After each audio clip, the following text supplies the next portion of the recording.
10-Minute Jazz Lesson Podcast, episode 314.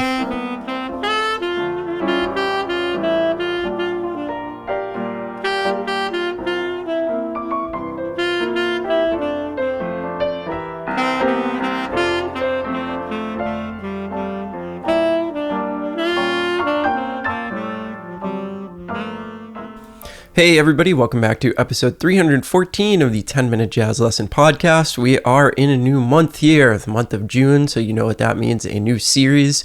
This month we're going to talk about some jazz theory concepts, and it's not going to be your typical, these are the notes in a particular scale kind of theory, because we talk about that stuff all the time. This is largely a jazz theory podcast in general. I want to talk about some concepts that I think will help each and every one of you out there when it comes to understanding certain chord progressions, getting better at pattern recognition, really kind of useful things like that rather than these are the notes in a major scale. So before we dive into the show, just wanted to remind you this is a listener-supported podcast, which means we do not have any advertisements on the show except for this one. And the way that we support us is people like you donate a small amount of money each and every month on the Patreon platform. And in return for that small amount of money, you do get a PDF and audio examples for every single episode that we've ever put out. So if you'd like to get signed up and see what the benefits are, go to 10minutejazzlesson.com, click on one of the Patreon banners, get yourself signed up today to support the show.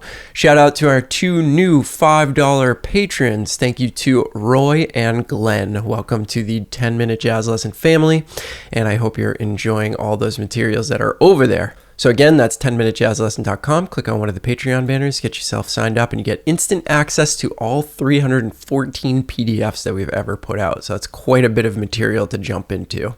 All right, so let's dive into today's episode. So the first thing I want to talk about when it comes to jazz theory are cadences. And cadences are just so important because really, if you think about it, without cadences, Western music doesn't really work. So what are cadences? Well, if we look at the dictionary definition of a musical cadence, it is a sequence of notes or chords comprising the close of a musical phrase.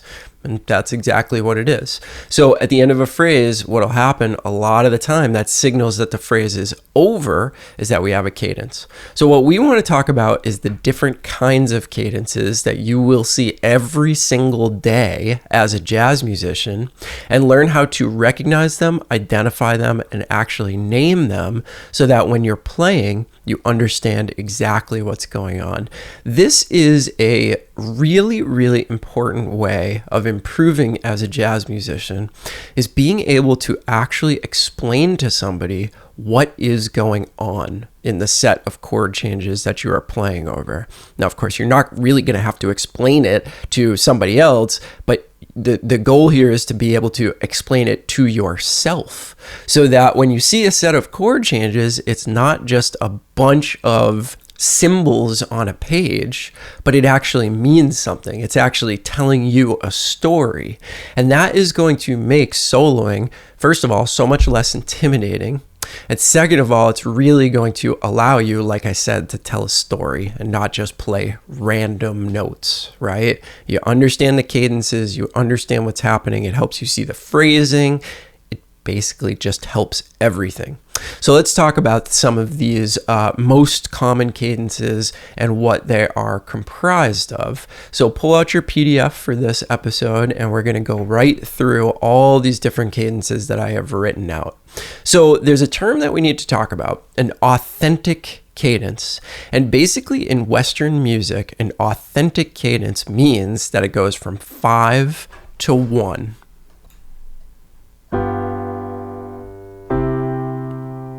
And of course, that's something that we've all heard probably hundreds of thousands of times in our life being music fans and musicians.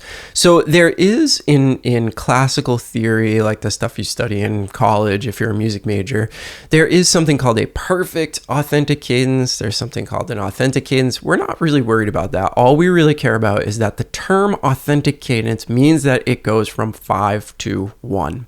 So at its most basic form, in the first example, on the PDF from this week, I'm going to play 2 measures of the 5 chord, 2 measures of the 1 chord.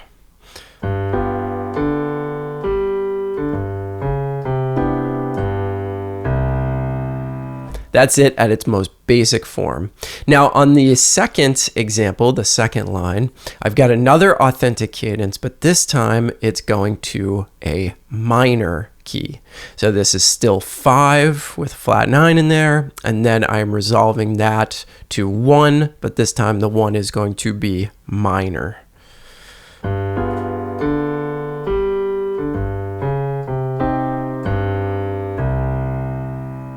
Okay, still considered an authentic cadence, just resolving to a minor key instead of a major key. Okay, remember that relationship doesn't change whether it goes to a minor key or a major key. We're just looking for that 5 to 1. Okay, so authentic cadence number 3. This time we have what's called a predominant. And in jazz, we are very, very used to this because this is what a 2-5-1 is. The 2 is the predominant, the 5 is the dominant, and the 1 is home, right? So this is still an authentic cadence, but now we're just adding that 2 chord in there. Again, this should be very, very familiar to all of you.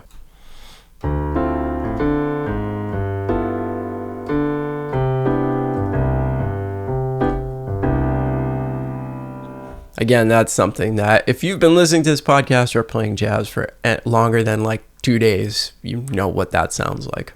Okay, and then authentic cadence number 4 is going to be the same thing, a 2-5-1 in a minor key. And this time we're altering the 2 chord, we're altering the 5 chord just to make it fit into that minor key, but it is still considered another authentic cadence.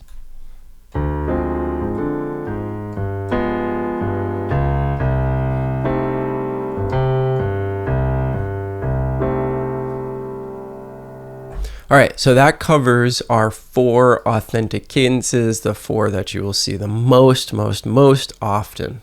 Okay, so now what I want to talk about is deceptive cadences, and there's a whole bunch of different kinds of deceptive cadences, but let's just define what it is as a whole: a musical cadence in which the dominant resolves to a harmony other than the tonic. It is also called a false cadence, interrupted cadence, or suspended cadence, but we're just going to call it deceptive. So it deceives us. We want that 5 to go to 1. That is authentic for Western music, but these deceptive cadences really give us a lot of variety, and they surprise and delight us, which is so much of what jazz is. It would be so boring if we could only go from 5 to 1. Every tune would sound exactly the same.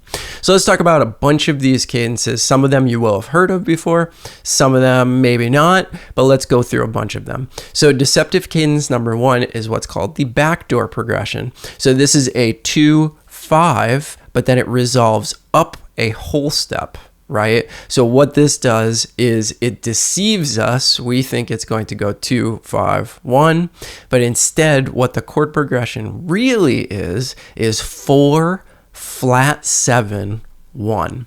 So you'll see I've written this what looks like a 2-5 going to the key of concert C major, but instead it's going to go to the key of concert A major.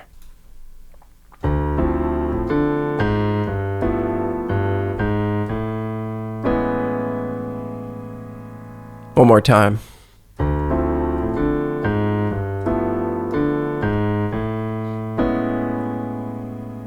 And that's something that we hear all the time in jazz. You guys know when we analyze a lot of these tunes, we do our tune of the month, you always hear me talking about the backdoor progression. We've actually done a series of episodes on it, so you can search the site if you want to know more about that. Okay, deceptive cadence number 2 is what I call a full tritone substitution. So what we're doing now is we're subbing out the full 2-5 for a 2-5, a tritone away from where it's supposed to be, right? So for instance, we're in the key of concert F sharp major. So the 2 and the 5 should be G sharp minor 7 to C sharp 7, and then we should resolve that to F sharp major. That would be an authentic cadence. But instead what we're doing is we're going to sub out the 2 chord with a D minor 7, which is a tritone away from G sharp minor 7. Then we're going to sub out that C sharp 7 with a G7, which is a tritone away, but then we're still going to resolve to the F sharp major 7. So I call this a full tritone sub.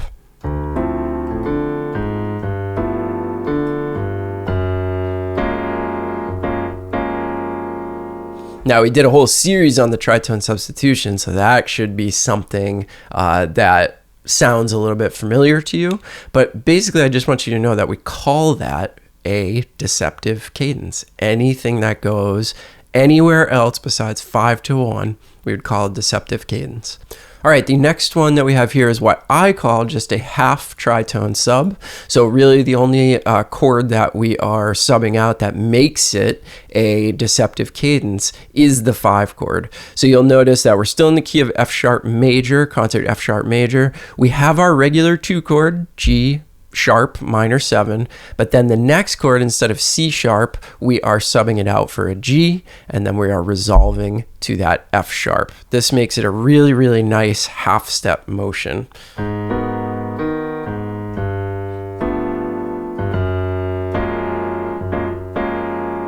And you can hear how different that sounds than the last one that I played, the full tritone sub. Okay, so this discussion is getting us into actually putting a label on a lot of the chord progressions that we see all the time. And of course, you know, it is possible to be a great jazz musician without knowing any of these terms, without being able to put a label on any of the things that we were just talking about.